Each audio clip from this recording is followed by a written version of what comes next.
Channel ప్రేక్షకులకు నమస్కారం। ఈ రోజు ప్రధాన అంశం ముఖ్యంగా పులివెందులలో ప్రజా దర్బార్ బీటెక్ రవి పులివెందుల దర్బార్ను నిర్వహిస్తూ ఉన్నాడు।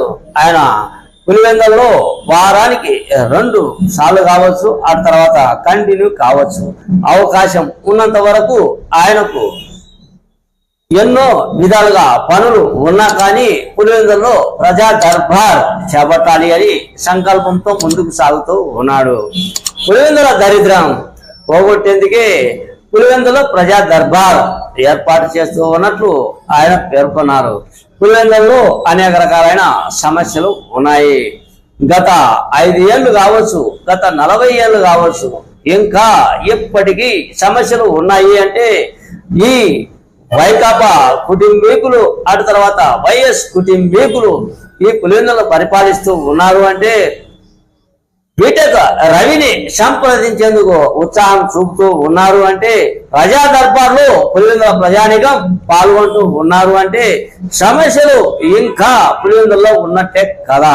అందులో భాగంగా ముఖ్యంగా పులివెందులలో ప్రజా దర్బార్ ఏర్పాటు చేస్తే జనాలు వచ్చారు। అనేక మంది అనేక రకాలుగా సమస్యలను ఆయన దృష్టికి తెస్తూ ఉన్నారు। పులివెందుల నియోజకవర్గంలోని ఇతర మండలాల సైతం, పులివెందుల పట్టణంలోని మహిళల సైతం, సామాన్య పేదరికం సైతం మా సమస్యల మీద దృష్టి సారించన్నా అని వేడుకుంటూ ఉన్నారు। ఆ పద్ధతిలో పులివెందుల ప్రజానికం ఉన్నారు అంటే సమస్యలు ఉన్నట్లే కదా। పులివెందులలో ప్రజా దర్బార్ కార్యక్రమంలో బీటెక్ రవి అన్న ఎక్కడున్నాడు, బీటెక్ రవి అన్నకు మేము సమస్యలు చెప్పుకోవాలి అని జనాలు తెలుగుదేశం, నూతన తెలుగుదేశం బ్రాహ్మణపల్లి రోడ్డులో ఉన్నటువంటి తెలుగుదేశం కార్యాలయానికి వస్తూ ఉన్నారు। ఆయనకు వినతి పత్రాలు అందిస్తున్నారు, ఆయన కలిసేందుకు ఉత్సాహం చూపుతూ ఉన్నారు అంటే సమస్యలు ఉన్నట్లే కదా। ఆ సమస్యలపై దృష్టి సారిస్తూ ఉన్నాడు। ఆయన కూడా ఒక ప్రణాళికను ఏర్పాటు చేసుకుంటూ ఉన్నాడు।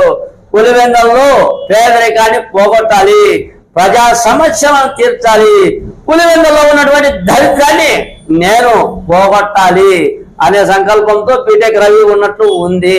అందులో భాగంగానే ప్రజా దర్బార్ విజయవంతంగా కొనసాగుతూ ఉన్నట్లు ఉంది అనేది నా ఈ చిన్న వీడియో।